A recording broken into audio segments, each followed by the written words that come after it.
આજે નવી ગાડીની ડિલિવરી લેવાઈ ગયા હતા તો જયુનું મુહૂર્તમાં નામ જ નહોતું. તો શું કે મારા ભાઈઓ, જય માતાજી, જય શ્રી કૃષ્ણ. આજે નવી ગાડી પણ લેવાની છે ને દાદાની પૂર્ણ તિથિ પણ છે. પછી નીકળી ગયો ઓલા ઘરે જવા. પછી ત્યાં જઈને પહોંચ્યો તો ખબર પડી ભાઈ મારે ક્રેટા પાછી મૂકવા જવાની.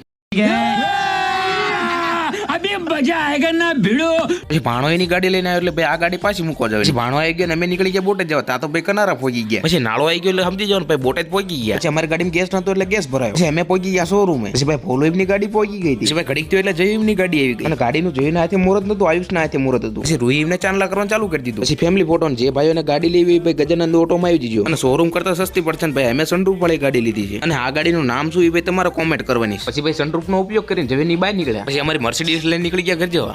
ઘર ભેગું થાને ભાઈ